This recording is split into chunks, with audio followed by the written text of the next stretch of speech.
کہہ رہے ہیں، ان کی بے وفائی پر جو ہے معشوق شاعر مومن فرما رہے ہیں کہ اپنے ظلم سے مجھے زخمی کر کے احساس ندامت کرے، یہ بات ان کی ذات سے دور ہے، لیکن اگر ان کو اپنی اس غلطی پر شرمندگی کا احساس ہو تو پھر اس شرمندگی سے کیا فائدہ حاصل ہوگا۔ یعنی مومن کہہ رہے ہیں کہ اگر میرا محبوب، میرا معشوق اگر مجھ سے جفا کرے، یعنی بے وفائی کرے، مجھ پہ جو ہے مجھے درد و غم دے، مجھ سے بے وفائی کرے، تو یہ درد و غم اور یہ بے وفائی جو ہے کسی ظلم سے کم نہیں ہے، لیکن اگر اپنی اس غلطی پر وہ شرمندگی کا احساس کرے تو بھی اس سے کوئی فائدہ حاصل ہونے والا نہیں ہے۔ اگلا شعر ہے، ایک ہم ہیں ہوئے ایسے پشیماں کہ بس، ایک وہ ہے کہ جنہیں چاہ کے ارماں ہوں گے۔ مومن اپنی آپ بیتی بیان کر رہے ہیں، کیونکہ اپن نے پہلے بھی دیکھا ہے کہ مومن عشقیہ شاعری کے جو ہے بڑے شاعر مانے جاتے ہیں، اور ان کے ہر اشعار میں اپنے محبوب سے عشق جو ہے جھلکتا ہوا نظر آتا ہے۔ تو اپنی آپ بیتی بیان کرتے ہوئے مومن فرما رہے ہیں کہ میں نے عشق میں کیا جس کی وجہ سے ہم آج تک بہت زیادہ شرمندہ ہے کہ ہمارا یہ قدم غلط تھا، میں نے عشق کیا اور جس کی وجہ سے میں شرمندہ ہوں کہ آج تک میں نے جو عشق کی راہ کا جو قدم اٹھایا تھا وہ بہت غلط تھا، لیکن ہمارے برعکس جو میرا محبوب ہے وہ بھی جو صرف محبت و الفت کا ارمان اپنے دل میں سجائے ہوئے ہیں کہ کوئی ان کو چاہے۔ اب میرا محبوب لیکن میرے سے یہ کہتا ہے کہ کوئی اتنی محبت اور الفت مجھ سے کرے، یہ میرا ارمان میرے دل میں ہے کہ وہ بھی اس سے جو ہے دگنی محبت سے اسے چاہتا ہے۔ یہ بات اس نے مومن نے اپنے شعر میں کہی ہے۔ اگلا شعر ہے، ہم نکالیں گے سن کے موز ہوا بل تیرا، اس کی زلفوں کی اگر بال پریشاں ہوں گے۔ محبوب کی کالی لمبی اور خوشبودار زلفیں کے بارے میں بیان کرتے ہوئے مومن فرما رہے ہیں کہ جب ہوا سے منتشر ہوتی ہے تو مومن اس سے بڑی تکلیف ہوتی ہے، یعنی اس کی جو اپنے محبوب کی کالی لمبی اور خوشبودار جو زلفیں ہیں، بال ہے، وہ جب ہوا سے لہراتے ہیں تو اس سے بڑی تکلیف ہوتی ہے، اور وہ اپنی اس تکلیف کا اظہار کہتے ہوئے خبردار کر رہے ہیں کہ ان کی زلفیں نہ بکھرے ورنہ ہم تمہاری ساری اٹکھیلیاں بلا دیں گے۔ اپنے محبوب کی جو ہے زلفوں پر جو ہے اظہار کر رہے ہیں کہ اگر میری زلفیں اگر لہری تو ہم ساری اٹکھیلیاں آپ کی بلا دیں گے۔ ایک طرح سے یہ معشوق محبوب سے فرما رہے ہیں۔ اگلا شعر ہے، صبر یارم میری وحشت کا پڑے گا کہ نہیں، چارہ فرما بھی کبھی قیدی زندہ ہوں گے۔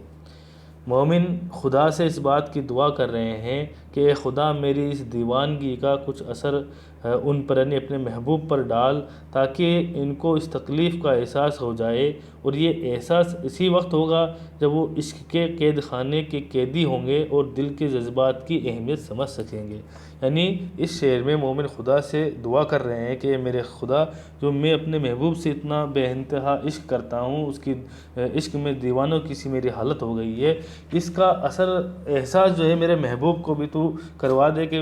اس کا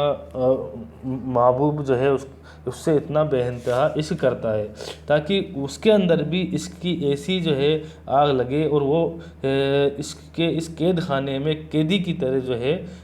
ہو جائے اور اپنے جذبات کو جو ہے وہ اس کی اہمیت کو وہ سمجھ سکے۔ اگلا شعر ہے، منت حضرت عیسیٰ نے اٹھائیں گے کبھی، زندگی کے لیے شرمندہ ایسا ہوں گے۔ یہ شعر جو ہے تلمی کا شعر ہے، حضرت عیسیٰ کی طرف جو ہے اشارہ کیا گیا ہے۔ میں نے پہلے بھی بتایا کہ جب کوئی شعر جس میں کوئی قصہ، واقعہ، حدیث، قرآن کی آیت یا کوئی داستان کی طرف اشارہ کیا گیا ہو تو وہ تلمی کا شعر ہوتا ہے، اور اس شعر میں جو ہے حضرت عیسیٰ کی طرف اشارہ کرتے ہوئے مومن فرما رہے ہیں کہ صاف طور پر اعلان کر کے کہہ رہے ہیں کہ ہم ایک بار قتل ہونے کے بعد محبوب کے ہاتھوں سے زندگی کی بھیک مانگنا ہماری شان کے خلاف ہے کہ حضرت عیسیٰ سے چند روزہ زندگی کی منت مانگ لی جائے اور پھر ہمیشہ ان کے احسان تلے دبا رہنا جائے گی۔ تو اس میں حضرت عیسیٰ کے بارے میں اس لیے اشارہ کیا گیا ہے کہ حضرت عیسیٰ کو یہ معجزہ حاصل تھا کہ وہ مردوں کو زندہ کر دیا کرتے تھے، تو وہ اس لیے مومن فرما رہے ہیں کہ اگر ہم اپنے محبوب کے ہاتھوں ایک بار اگر قتل ہو جائے تو ہم واپس زندگی کی بھیک نہیں مانگیں گے، کیونکہ حضرت عیسیٰ سے منتیں مانگ کے ہم زندہ ہو جائیں گے، پھر وہ ہمیشہ ان کے احسان کے تلے دب جائیں گے۔ تو اسی طرح جو ہے اس میں اپنے محبوب سے جو ہے قتل ہونے کے بعد وہ مر جانا چاہتے ہیں، ہمیشہ کے لیے واپس زندہ نہیں ہونا چاہتے۔ یہ بات اس شعر میں کہی گئی ہے۔ اگلا شعر ہے، تیرے دل تفتہ کی تربت پہ عدو جھوٹا ہے، گل نہ ہوں گے شرارات سے سوجا ہوں گے۔ بہت اچھا شعر ہے۔ مومن فرما رہے ہیں کہ محبوب کی سنگ دلی کے پر اظہار کرتے ہوئے کہہ رہے ہیں، یعنی اپنے محبوب کا جو سنگ دل ہے، یعنی پتھر جیسا جو محبوب کا دل ہے، اس پہ اظہار کرتے ہوئے کہہ رہے ہیں کہ اے محبوب تیرے دل جلے عاشق کی قبر پر جب تو، یعنی عدو بولتے ہیں پھولوں کو، کہ جب نذرانہ دے رہا ہے تو اس میں کبھی جلانا مقصود ہے، گویا کہ وہ پھول نہیں بلکہ ہم کو مزید جلانے کے لیے اس پھول نما انگارے کو استعمال کیا ہے تاکہ ہم کو اور تکلیف ہو، یعنی محبوب دکھاوا کر رہا ہے۔ بہت اچھا شعر ہے۔ مومن کہہ رہے ہیں کہ میرا محبوب اتنا سنگ دل ہے، پتھر دل ہے کہ جب میں مر گیا اور میری قبر پر میرا محبوب آیا تو وہ پھولوں کا نذرانہ اس طرح پیش کر رہے ہیں، گویا مجھے ایسا لگ رہا ہے کہ وہ پھولوں کا نذرانہ نہیں بلکہ آگ کے شعلے ہیں اور وہ میری قبر پہ مجھ سے چڑھا رہے ہیں، یعنی ایک طرح سے مجھے اور زیادہ تکلیف دے رہے ہیں، کہ یعنی کہ محبوب جو ہے محبت کا دکھاوا کر رہا ہے۔ اگلا شعر ہے، غور سے دیکھتے ہیں طوف کو آہوے حرم، کیا کہیے اس کے سگ کوچا کے قربا ہوں گے۔ ہمارے عشق کی دیوانگی کا یہ عالم ہے۔ مومن فرما رہے ہیں کہ ہم ہمارے عشق میں اتنے زیادہ دیوانے ہیں کہ اس کی گلی کا کتا اور حرم کے ہرن ہمارے محبوب کے دیار کے طواف کرنے کو بڑے غور سے دیکھ رہے ہیں اور اس محبت پر اپنی جان تک قربان کرنے کے لیے تیار ہے۔ یعنی اپنے کہتے ہیں نا کہ محبوب کے گلی کا تو کتا بھی پیارا لگتا ہے، تو اسی سے متاثر والی بھی بات ہے۔ مومن کہہ رہے ہیں کہ اس کی گلی کا کتا اور ہرن تو ایسے لگ رہے ہیں جیسے اسے گھر کے طواف کر رہے ہیں، یعنی ایک طرح سے اپنی محبت پر اپنی جان تک قربان کرنے کے لیے تیار ہے۔ تو اس طرح کی بات اس شعر میں مومن فرما رہے ہیں۔ اگلا شعر ہے، چاک پردے سے غمزے ہیں تو اے پردہ نشی، ایک میں ہی کتاب سے ہی چاک گریباں ہوں گے۔ بہت اچھا شعر ہے۔ مومن کہہ رہے ہیں کہ محبوب کے حسن و جمال اور اشاروں کے بارے میں فرما رہے ہیں کہ چاک چلمنوں سے اشارے کرتے ہیں تو پھر ایک میں ہی کیا تمام لوگ تمہارے حسن اور انداز کو دیکھ کر اپنے اپنے گریباں چاک کر لیں گے، یعنی مدہوش ہو جائیں گے اور اس کو کسی طرح کی کوئی خبر یا احساس نہیں ہوگی۔ چاک پردہ، چاک مطلب ہوتا ہے پھٹا ہوا، چلمن جو ہے پردے کو بولتے ہیں۔ اگر پھٹے ہوئے پردے سے میرا محبوب اپنے حسین اور خوبصورت چہرے کو اگر دکھائے گا، وہ پردہ نشی تو اپنا آپ کو کہہ رہا ہے لیکن اس کا پردہ جو ہے وہ چاک ہے، پھٹا ہوا ہے۔ پھٹے ہوئے پردے سے جب وہ اپنا خوبصورت اور حسین چہرہ دکھائیں گے تو میں ہی کیا بہت سارے لوگ جو ہے مدہوش ہو جائیں گے، یعنی اپنے گریباں کو چاک کرنے کا مطلب ہے مدہوش ہو جائیں گے، اس کی خوبصورتی پر فدا ہو جائیں گے، تو کسی کو خبر اور جو ہے احساس بھی نہ ہوگا۔ تو اس لیے اس شعر میں اپنے محبوب کو جو ہے پردے کے ساتھ رہنے کی نصیحت جو ہے مومن فرما رہے ہیں کہ آپ چاک پردے سے باہر نہیں نکلے۔ اگلا شعر ہے، مقطع کا شعر ہے، غزل کا آخری شعر ہے، مومن کا بہت اچھا شعر مانا جاتا ہے۔ ہر جگہ آپ کو یہ شعر جو ہے سننے کو مل جائے گا، بہت ہی مشہور اور اعلیٰ شعر ہے کہ عمر تو ساری کٹی عشق بتا میں مومن، آخری وقت میں کیا خاک مسلماں ہوں گے۔ مومن کہہ رہے ہیں کہ اپنے آپ سے کہہ رہے ہیں کہ اے مومن، تم نے ساری زندگی عشق خدا کی بجائے عشق بتا، عشق خدا کی بجائے یعنی اپنے خدا سے محبت کرنے میں، اس کی عبادت کرنے کے بجائے عشق بتا یعنی اپنے محبوب سے، اپنے جیتے جاگتے محبوب سے آپ نے عشق میں اور اس کی عبادت میں ہی زندگی گزار دی، جو تمہارے لیے نقصان کا سودا تھی، لیکن جب تم عشق بتا میں ناکام ہوئے تو اپنی عمر کے آخری پڑاؤ پر عشق خدا کی طرف توجہ کر رہے، تو بھلا آخری وقت میں تمہارا عمل کسی کام کا ہے تو کوئی فائدہ نہ پہنچانے والا ہے۔ بات سمجھ میں آئی؟ بہت آسان شعر ہے، مومن کہہ رہے ہیں، اپنا آپ سے مومن کہہ رہے ہیں کہ تم نے اپنی ساری زندگی تو جو ہے عشق خدا میں نہیں گزاری بلکہ عشق بتا میں گزاری ساری زندگی، یعنی اپنے محبوب سے عشق، جیتے جاگتا جو محبوب ہے اسے جو ہے بت سے بنائے بتا، تو یعنی اپنے جیتے جاگتے محبوب کی مورت سے جو ہے تم نے محبت کی ہے، اسی سے عبادت میں تم نے ساری زندگی گزار دی، اور جب آخری عمر کے پڑاؤ پر جب تم اپنے عشق میں ناکام ہو گئے، یعنی تمہیں اپنے محبوب کی محبت نہیں ملی کیونکہ تمہارے محبوب نے تم سے بے وفائی کی اور محبت نہیں ملی، تو آخری وقت میں تم عشق خدا کی طرف جو ہے توجہ ہو رہے ہیں، تو وہ خدا بھی جو ہے اس چیز کو دیکھ رہا ہے، تو وہ بھی جو ہے اس چیز سے تمہیں کوئی فائدہ حاصل نہیں ہونے والا کہ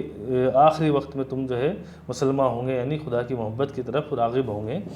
تو یہ آخری شعر میں اس طرح کی باتیں مومن فرما رہے ہیں۔ شکریہ ناظرین، اگلی ویڈیو میں ہم الطاف حسین حالی کی غزل کا جائزہ لیں گے۔